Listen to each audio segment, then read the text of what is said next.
Alors, je voulais juste témoigner d'une dernière chose et dire encore combien de fois nous voyons Dieu tout faire pour, comme il est écrit dans le psaume 40, versets 5 à 6, prendre des bonnes mesures et des bonnes faveurs, enfin de bonnes mesures en notre faveur. Et nous ne nous en rendons pas compte. Un frère me témoignait ce soir, mais je ne le juge pas pour avoir moi-même déjà vécu la même chose que lui. Et je me suis dit simplement, ces choses-là aussi, il faut que j'en parle, il faut que j'en témoigne, parce que ce sont des réalités chrétiennes que nous sommes plusieurs chrétiens à avoir expérimentées. Et si le simple fait d'en témoigner peut aider d'autres chrétiens à mieux appréhender et intégrer le sens de ce qu'ils sont en train de vivre, et ainsi que les encourager, c'est en ce sens que ces propos ont besoin d'être dits et ces réalités-là ont besoin d'être témoignées à d'autres chrétiens, comme je le disais, afin de les encourager.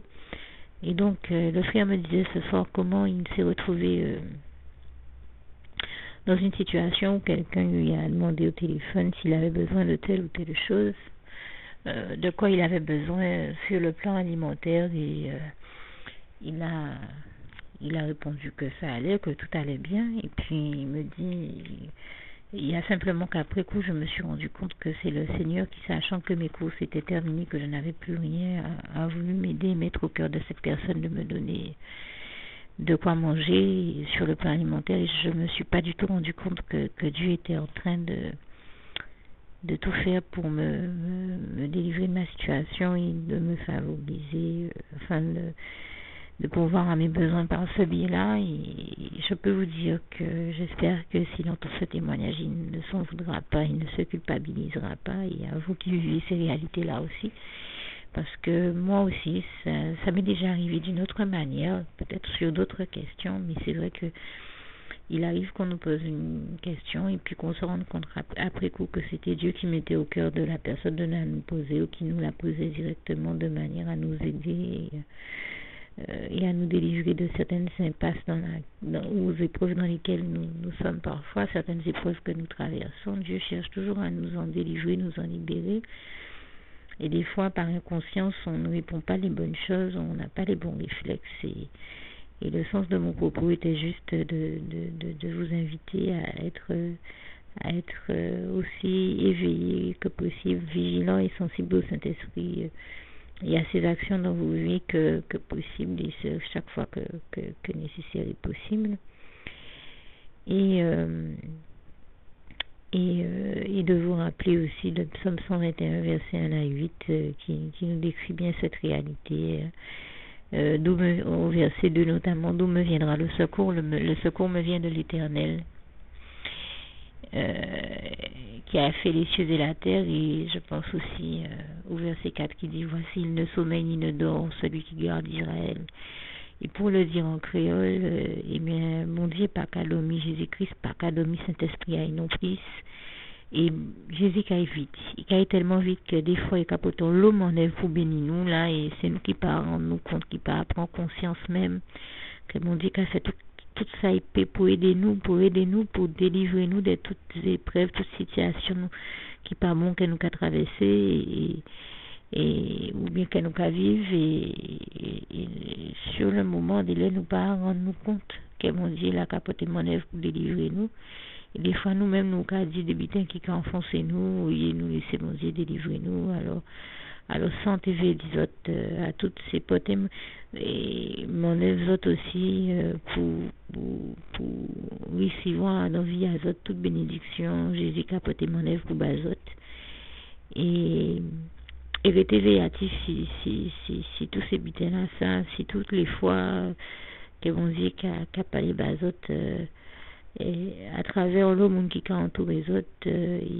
il fait attention à tout ça, bon Dieu, qui a essayé produit bazote et bénisote en vie azote. Portez attention à tous ces bits-là, ça restez véatif à toutes ces réalités-là, ça, parce que Jésus pas qu'à dormir, qu'à éviter même, et qu'à tellement vite que dès le c'est nous qui pas à comprendre, c'est nous qui pas à suivre, qu'il là qu'à essayer de porter mon œuvre pour bénir nous, alors c'est à nous aussi à faire tout ça nous paie pour attraper ces bénédictions là ça et pas laisser diable voler yo mais en nous. Que bon Dieu garde les autres et bénisse les autres toutes et nous qui voyons en notre lait, en notre soleil qu'on y aura dit. Juste une petite précision pour tous ceux qui ne sont pas encore, qui n'ont pas encore choisi la meilleure des options qui soit, qui est celle d'aller se placer, de faire le choix à soi-même, d'aller se placer dans les bras d'amour de Jésus-Christ, pour se mettre à l'abri de ce monde cruel. Eh bien, je partage avec vous la prière par le biais de laquelle on y accède. Et commence par vous rappeler également ce passage de Jean 14 verset 6 où il est écrit que Jésus-Christ est le chemin, la vérité et la vie, nul ne vient au Père, Dieu, sans passer par le Fils Jésus-Christ, bien sûr. Je le dis à ma manière, vous regarderez comme il est actuellement écrit dans vos Bibles là encore. Et donc, n'hésitez pas à ouvrir vos cœurs à Dieu, à Jésus, à son Saint-Esprit, à être sincère avec lui et à lui adresser la prière qui suit, à lui dire tout simplement, éternellement Dieu, Seigneur Jésus-Christ, moi, un tel, vous dites votre nom et votre prénom, je t'accepte aujourd'hui comme mon sauveur personnel, le seul maître et roi de ma vie. Je remets toute ma vie entre tes mains puisqu'elle t'appartient éternellement Dieu, puisque tu l'as créée cette vie, donc tu en es donc le seul maître et propriétaire comme de tout ce qui existe dans tout l'univers. Je remets donc toute ma vie entre tes mains, je te la donne. Merci éternellement Dieu aussi de permettre que cette vie que tu m'as donnée continue à être à ta gloire et que je continue à te servir, à t'appartenir pour l'éternité, d'éternité en éternité. Merci aussi Seigneur de faire que je continue donc à te servir et à t'appartenir pour l'éternité, d'éternité en éternité. Et aussi Seigneur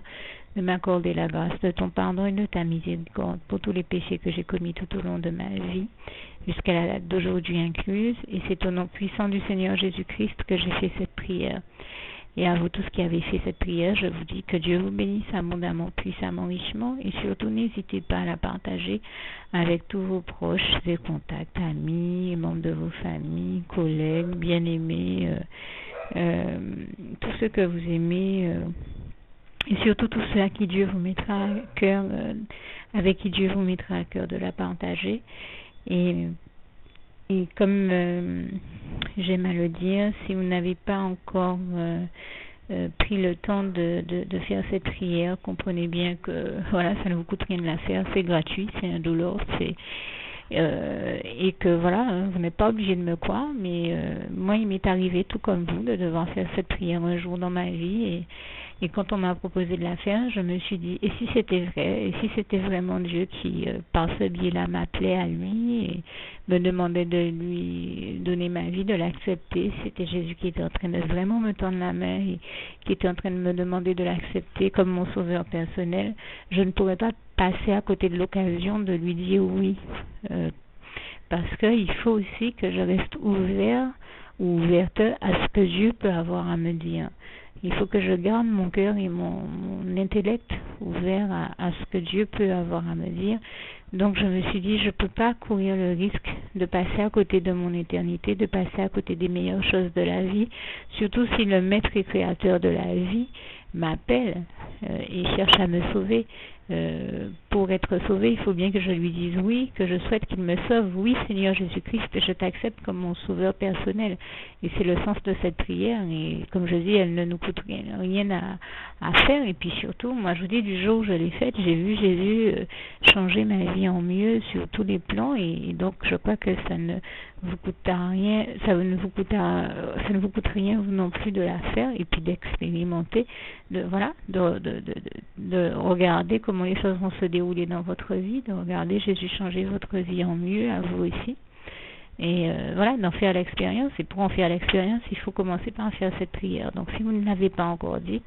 réembobinez tout simplement cette vidéo ou ce document si vous préférez, réécoutez-le et dites avec moi la prière que vous m'avez entendu mentionner.